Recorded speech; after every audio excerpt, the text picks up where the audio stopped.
This tutorial is about organizing and commenting your blueprints. I've seen a bunch of tutorials and examples from a bunch of people, including from Unreal themselves, and generally the format that people tend to use is something along these lines here. Everything spilling out to the left from the node, trying to keep things as untangled as possible so that everything is laid out and you can see it. And there's a fairly big gap between your nodes in a lot of cases, your execute nodes, because you have to fit all the logic in. And then when you want to comment something, you block out an entire section, right? And you throw a comment on it. And I find that that's pretty typical of what most people do in most circumstances. Obviously, there are exceptions. One method that I've been using in some circumstances, because I want to keep my execute nodes closer together so that I can follow the logic more quickly, is by stacking all of the inputs to the execute nodes on the node, and I try to keep them in order so they cascade down into each other so that it's pretty clear what's going on, but it's not as spread out. It's certainly not as pretty.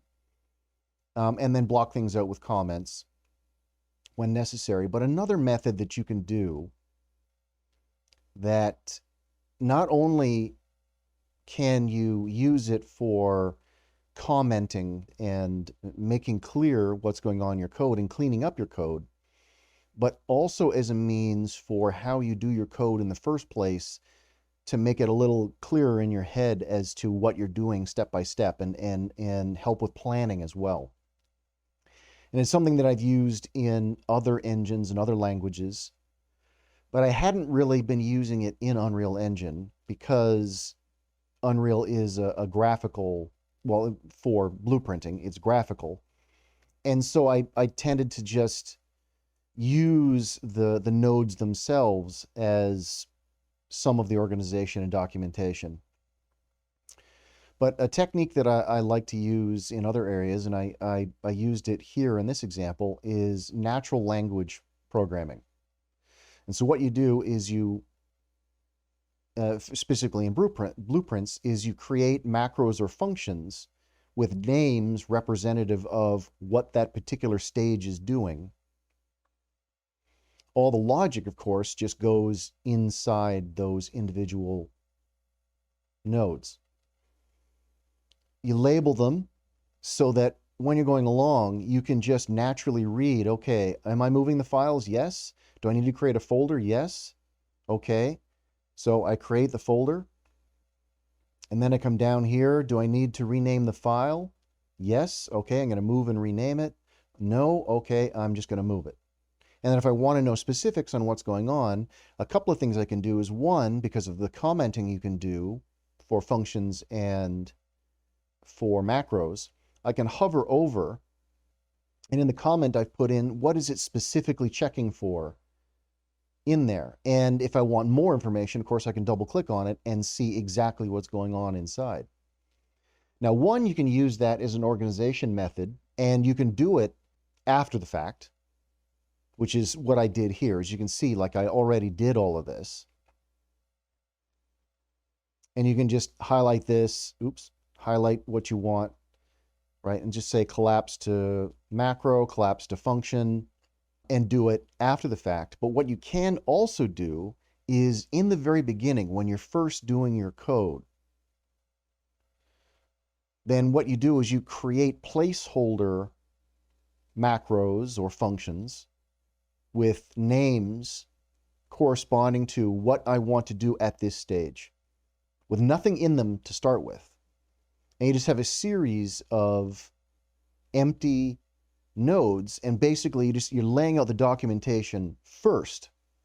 So you're laying out the structure and you're laying out the documentation and you're getting things organized so you know, okay, I want to do this, followed by this, followed by this. And then once you've got it all laid out, then you can go into each individual one and do the actual coding for each individual node. And then when you're done, it's already organized and it's already documented. You don't have to and I'm just as guilty of this as most people, is you create your code just, haphazardly as you're going along, and the nodes and the wires connecting the nodes are just all over the place, and you very quickly have to go in and clean it up and organize it, because being able to come back to that further down the line when it's not fresh in your head, you're not going to be able to make heads or tails out of it. So then you have an extra stage where you're cleaning it up and organizing it. And then after you've organized it, then you add the commenting, if you do, because we're all lazy and we all don't follow best practices. And sometimes you end up with code that didn't get cleaned up. It's just pure spaghetti code. Or code that you cleaned it up and it looks kind of pretty and structured, but it's not commented or not commented well. And you moved on to something else. Whereas if you start with the natural language method to begin with from the outset, as you're planning it out, you're already organizing it and documenting it. So you don't run into the circumstance where after you're done, due to laziness or lack of time, or you just forget, you don't clean it up and document it properly, and then 2 years down the road, when you need to come back to that code, you can't make heads or tails out of it. And this also gives the added advantage for someone who doesn't know that much about programming, or that much about this specific language or this specific engine or whatever. They can very easily come in and see exactly what's going on, because it's all in plain English. Do I want to move the files? Yes or no? Anybody who understands English can understand that. Do I need to create a folder? Yes or no? It's very, very, very clear. So I don't always follow my own advice. Very much do as I say, not as I do in many circumstances. But when I think of it, when I have the presence of mind to do so, I like to use this method from the outset when I'm designing, so that I can keep my thoughts and my logic organized. It's right there on the page. It's sort of like going to a whiteboard and drawing out a flow chart before you start coding, kind of thing, where this is your whiteboard, this is your flow chart, that each element in it you turn into active code as you move along.